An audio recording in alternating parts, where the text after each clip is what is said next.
के बार धीरे धीरे खत्म होतिया है नौकरी के आस धीरे धीरे फिर से लड़वई है फिर थाने तक पहुँचई है आपस में फिर से लड़वई है फिर थाने तक पहुँचई है 5,000 दिवाई के 5,000 दिवाई के थाने से बहाल करी है हाँ कहता ही साण मैं भी चौकीदार। जब इस गीत को मैंने लिखा तो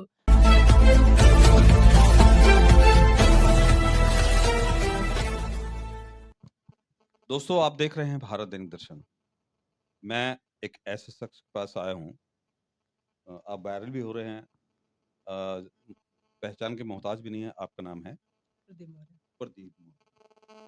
प्रदीप मौर्य जी, अभी आप हाल ही में देख रहे होंगे कि चर्चा का विषय बना हुआ था नेहा राठौर। नेहा राठौर ने जब सरकार पे मुद्दे उठाए और सरकार के ऊपर जब कांड कसे, जो पब्लिक की समस्याएं हैं, पब्लिक की समस्याओं पर जब बात की तो सरकार चिढ़ी। उसी तरह से प्रदीप मौर्य जी हमारे साथ हैं। इनके बारे में भी आपने बहुत कुछ सुना हुआ है। ये भी सामाजिक जो भी आप कुरीतियां हैं और सरकार की जो कमियां हैं, हमारी जो समस्याएं हैं, अब ऐसा लगता है कि जैसे हम लोग बैक अंग्रेजों वाले टाइम पे आ गए हैं।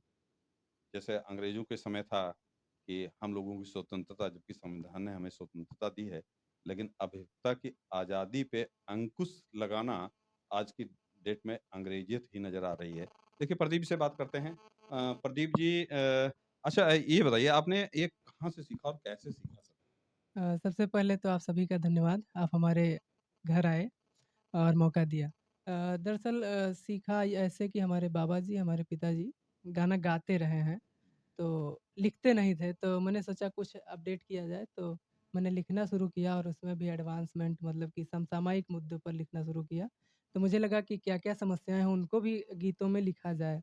तो किसान वो भी एक समस्या हमारी है, तो हम उस पे भी गाना गाएँगे और महँगाई है, उस पे भी हम गाना गाएँगे। जैसे बहुत ही चर्चित हमारे कई सारे गीत हैं, लेकिन उनमें से अगर प्रमुख बात करें तो जैसे मैंने एक गीत गाया था, झरत जातिया हैं खोपड़ी के बार धीरे धीरे झरत जातिया हैं खोपड़ी के बार धीरे धीरे खत्म होतिया है नौकरी के आस धीरे धीरे झरत जातिया हैं खोपड़ी के बार धीरे धीरे होता यूं है कि आर्मी में जाने की उम्र होती है, नेवी में जाने की उम्र होती है, दरोगा बनने की उम्र होती है।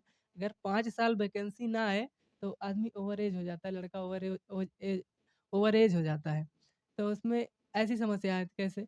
नेवी के उम्र बीती, आर्मी के बीती, नेवी के उम्र बीती, आर्मी के बीती, दरोगा के टूटा विश्वास धीरे धीरे झरत जातिया हैं खोपड़ी के बार धीरे धीरे कुछ ऐसे गीत गाते हैं तो लोगों को लगता है कि ये तो हमारी समस्या है, तो लोगों को पसंद आता है। अच्छा, अभी तक जितने भी गीत आपने गाए हैं, अच्छा ऐसा तो कहीं नहीं है कि आप नेहा राठौर से प्रेरित होके समाज के इससे पहले इधर कुछ चेंजिंग आई है?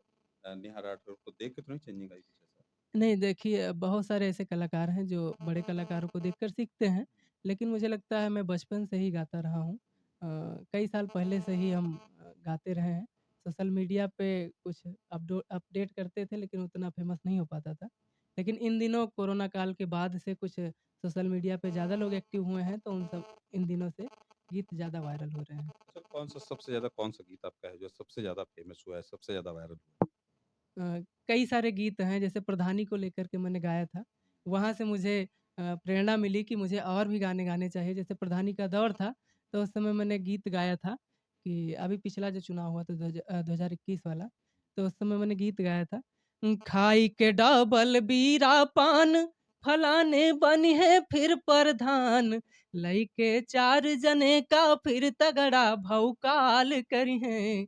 गजबे कमाल करी हैं हो गांव के हमें बड़का नेता हर पंचायती में इनका देखा गांव के हमें बड़का नेता हर पंचायती में इनका देखा 10 ठू ओट देख के हो 10 ठू ओट देख के नेता हमरे न्याय करी हैं गजबे कमाल करी है हो। आपस में फिर से लड़वई है, फिर थाने तक पहुँचई हैं, आपस में फिर से लड़वई है, फिर थाने तक पहुँचई हैं। 5,000 दिवाई के, 5,000 दिवाई के थाने से बहाल करी हैं, गजबे कमाल करी हैं हो। जब इस गीत को मैंने गाया तो मैंने अपने फेसबुक के प्रोफाइल पर अपडेट किया। तो न्यूज़ वाले जो स्थानीय न्यूज़ वाले हैं, उन्होंने कॉपी करके अपने में डाला तो वहाँ पर मिलियंस व्यूज़ आया। तो मुझे प्रेरणा मिली कि मुझे तो ऐसे और करना चाहिए। तो फिर वहाँ से शुरुआत किया तो करता गया। अच्छा, प्रेज़ेंट जो सरकार चल रही है अपने यहाँ योगी जी की सरकार है, तो उस योगी जी की सरकार पे भी कोई गाना लिखा है आपने?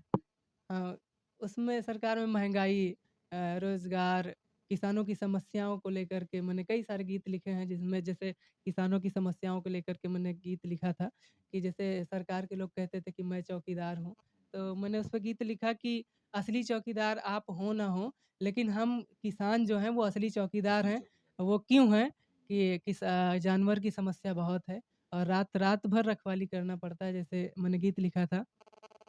रात भर डंडा लेके हाँकता ही साँड़, मैं भी चौकीदार, मैं भी चौकीदार।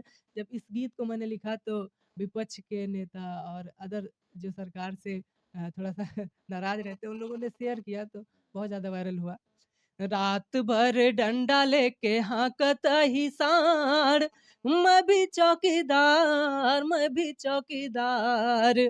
हर एक किसानन के यही है कहानी, हथवा में लाठी डंडा यही है निशानी। खेतवा के चारों कैती के है आहनियार, मैं भी चौकीदार, मैं भी चौकीदार।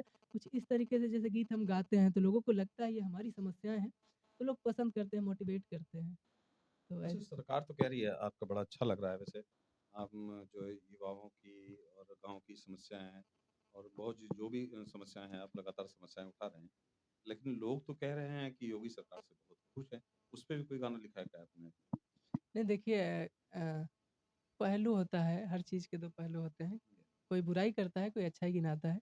तो अच्छाई गिनाने वाले तो बहुत सारे लोग हैं, लेकिन मतलब कि कमियाँ गिनाने वाले बहुत कम लोग हैं।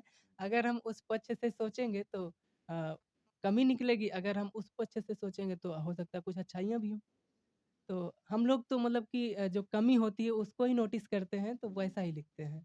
फिलहाल जो देश के हमारे पत्रकार हैं, जी। जो जो काम पत्रकारों को करना चाहिए, वो काम सबसे बड़ी चीज़ तो जो सबसे अच्छा मुझे लग रहा है कि जो काम यहाँ के पत्रकारों को नहीं, बड़े-बड़े चैनलों को करना चाहिए, वो काम आप कर रहे हैं।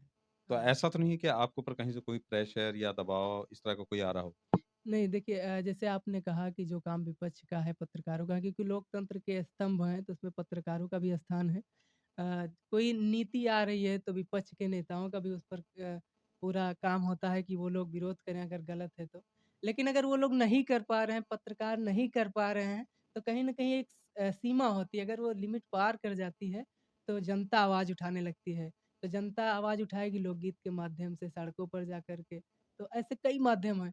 तो अगर उस तरीके से हम लोग आवाज़ उठा रहे हैं, अभी जैसे मैं बीएड यूपी टेट क्वालीफाई, अगर अभी 69,000 शिक्षक भर्ती हुई, उसमें देखिए कल फैसला आया कि प्रक्रिया गलत हुई है, तो फिर से जाँच करवाइए। अगर यही सब चलता रहा तो नई भर्ती कब आएगी? हम लोग इंतज़ार कर रहे हैं, हम लोग भर्ती कब हो पाएँगे?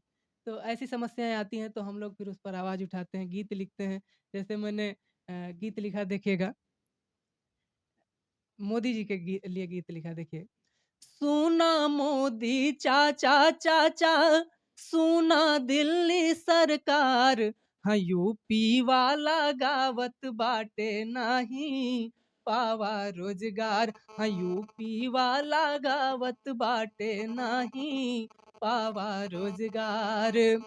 होली बेरंगी भैया है हम, नाही खेला होली, जेबी में हमरे पैसा नाही, कैसे घर का झेली। योगी जी से कहिदा अपने भर्ती दिया निकार, हाँ यूपी वाला गावत बाटे नाही पावा रोजगार। भर्तियां आती हैं, 5-5 साल लग जाता है, क्लियर ही नहीं हो पाती। अगर ये तो यूपी की बात, अगर केंद्र की बात करें तो 2018 में वैकेंसी आई थी ग्रुप डी की, एनटीपीसी की, तो एनटीपीसी की तो शायद हो गई, लेकिन ग्रुप डी का अभी तक अता पता नहीं रेलवे वाली। तो ऐसे हो रहा है, तो हम लोगों को बोलना पड़ता है। देखिए दोस्तों, मुझे सबसे बड़ी खुशी इस बात की हो रही है कि प्रदीप मौर्य, इनके शब्दों में, अगर आप इनके शब्दों पे गौर करें, तो कहीं न कहीं इनका कहना है कि जो काम पत्रकारों का करना चाहिए, वो हम गाँव के लोग चूँकि इतना पीड़ित हो चुके हैं। Thanks for watching. भारत दैनिक दर्शन देखने के लिए आपको बहुत बहुत धन्यवाद। इसी तरह से भारत दैनिक दर्शन को देखते रहिए, लाइक करिए, कमेंट करिए, शेयर करिए। अगर भारत दैनिक दर्शन बना रहेगा तो मैं आपकी आवाज़ को आपके कंधे से कंधे मिला के आपको न्याय दिलाता रहूँगा। यह आपका अपना चैनल है, इसको आगे बढ़ाने में हमारा सहयोग करें। धन्यवाद।